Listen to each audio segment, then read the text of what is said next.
Hello friends, welcome back to my YouTube channel unique 3697। आज मैं आपको बताने वाली हूँ नई शिक्षा नीति पर भाषण या स्पीच। प्रेजेंट टाइम में स्कूल या कॉलेजेस में कंपटीशन चल रहा है जिसमें भाषण या निबंध न्यू एजुकेशन पॉलिसी पर लिखने को दिया जाता है। तो चलिए अपने स्पीच की शुरुआत करते हैं।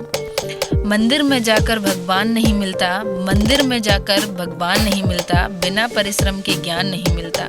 अशिक्षित को शिक्षा दो, अज्ञानी को ज्ञान, अशिक्षित को शिक्षा दो, अज्ञानी को ज्ञान।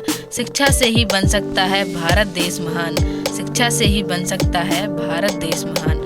चंदन सा आदर, कुमकुम सी आस्था, पुष्पों सा प्रेम और शब्दों का समर्पण लेकर सर्वप्रथम माँ सरस्वती को नमन करती हूँ और आप सभी को प्रणाम करती हूँ। आदरणीय अध्यक्ष महोदय, सम्मानीय मंच, श्रेष्ठ निर्णायक मंडल एवं प्रबुद्ध श्रोतागण, आज मैं यहाँ आप सभी अपना नाम बोलेंगे, जो भी अपना नाम है। आप सभी के समक्ष नई शिक्षा नीति 2020 के उपलक्ष्य में अपने विचार व्यक्त करना चाहूँगी। भूगोल से खगोल तक परचम देश का लहरा रहा है, कलाम की नज़रों से देखो सवेरा आ रहा है। जैसा कि आप सभी जानते हैं कि प्रत्येक देश के लिए शिक्षा बहुत महत्वपूर्ण है। नई शिक्षा नीति का विशेष अर्थ है जो हमारी सोच समझ में हर प्रकार से एक नयापन को ही लाने से तात्पर्य प्रकट करती है। नेल्सन मंडेला ने कहा था कि शिक्षा एक ऐसा ब्रह्मास्त्र है जिसके प्रयोग से आप दुनिया बदल सकते हैं। उपरोक्त पंक्तियाँ शिक्षा को बहुत अच्छी तरह से समझाती हैं। शिक्षा का उद्देश्य समाज के हर वर्ग में संज्ञानात्मक ज्ञान के साथ व्यवहारिक ज्ञान को बढ़ाना है। यानी हम कह सकते हैं कि शिक्षा मनुष्य का सर्वांगीण विकास करती है, और अगर यही शिक्षा अपने देश की संस्कृति, ज्ञान, विद्या और मातृभाषा से जुड़ जाए तो शिक्षा का महत्व और भी बढ़ जाता है। आगे फिर क्वेट्स का यूज़ करेंगे।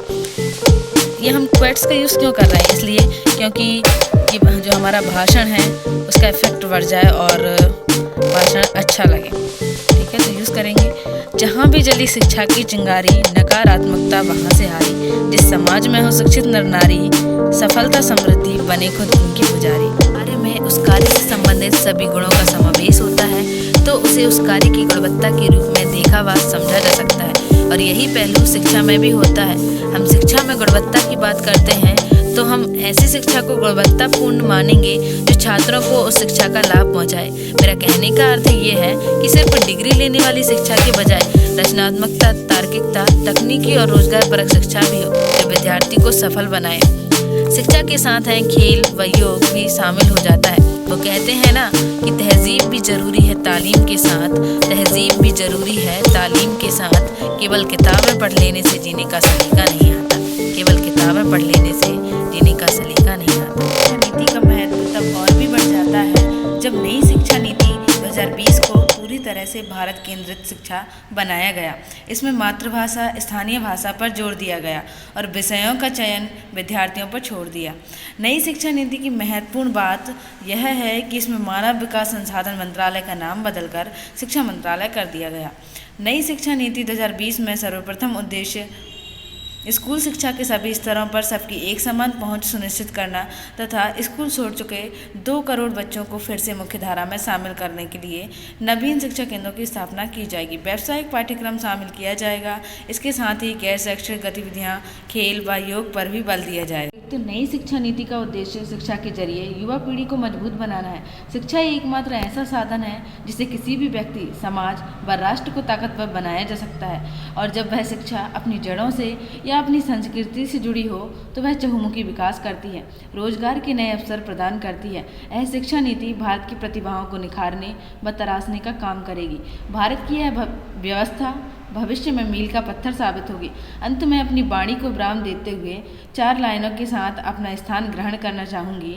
शिक्षित समाज का निर्माण हम तभी कर पाएंगे, शिक्षित समाज का निर्माण हम तभी कर पाएंगे जब सभी लोग अपनी जिम्मेदारी निभाएंगे।